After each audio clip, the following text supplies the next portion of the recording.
campaign. I am so thankful to be here with all these fantastic folks that have had a hand in making this possible.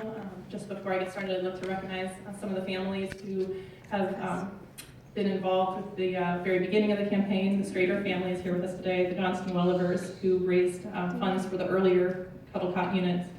We also have families that are here who are their children are being honored today with these donations. So the family of Ezra Bello and the family of Colton Weiner, thank you for being here with us today.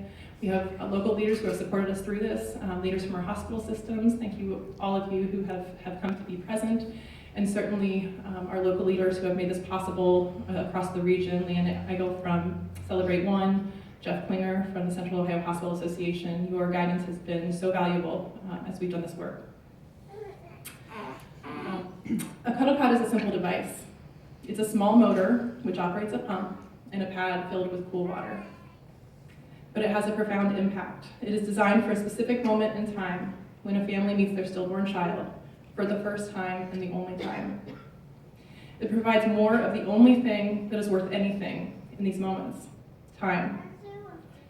It gives these families time to live in the moment, to dress him in his going home outfit that he'll never go home in, to introduce big siblings and other family, to trace her cheek and decide if she looks more like her father or her mother.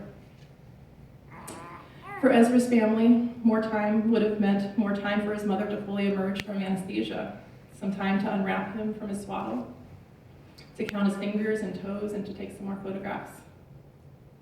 For Colton's family, more time would have meant meeting his father at the hospital instead of the funeral home. His father was traveling home from out of town.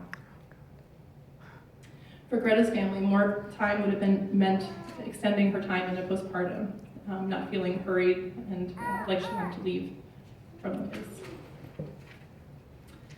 We gather together today to mark the culmination of this work and a significant achievement. With these 4 devices, Columbus is now the first major U.S. city to offer this precious gift of time in each of its labor and delivery hospitals. What we learn from using these devices will be fed back to the work at the national level to advance this new standard of care in communities across the country. Our local campaigns experienced nothing but acceptance and support. It began with a single child, Dean Curtis, and his family, Leslie, Adam, and Harrison. Quickly, we connected with other families, some of whom are with us here today. Our public leaders got behind us very early in the process, and each of Columbus' 4 hospital systems said yes. And this is kind of remarkable for me, because it's not every day that an individual from the public comes to a hospital and says, we want you to care for patients differently, and we're going to help you do it. And you guys have been so incredibly open to us all along. Importantly, we've had abundant support from individual donors who saw this vision and turned it into action. In the earlier phases of our work, more than 300 individual donors were moved to make small gifts that funded 6 other Cuddle Cots for Columbus hospitals and 1 in nearby Newark.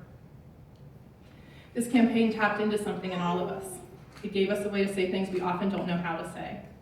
Friends and families with their gifts could say, I'm so sorry, I want to help, or I remember. For bereaved families, it's a way to shine a light on an otherwise private and stigmatized bereavement experience, a way to say, me too.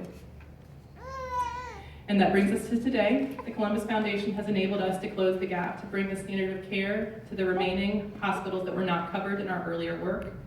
The funded advisors for the Alice and Robert Estridge Fund of the Columbus Foundation recognize not only the precious gift that these devices offer, but also the will of our community to make it happen. For their vision and for their gift, which will make these last 4 units a reality, I will be forever grateful. These gifts will change the character of these families' worst day. And it'll raise the bar for perinatal bereavement care in our hospitals and across the nation. Thank you all for being part of it. With that, I'd like to introduce Jen Elfner. Her daughter Greta was born still at Grant Hospital in 2004, and she's also a birth doula. She's helped other families going through this process.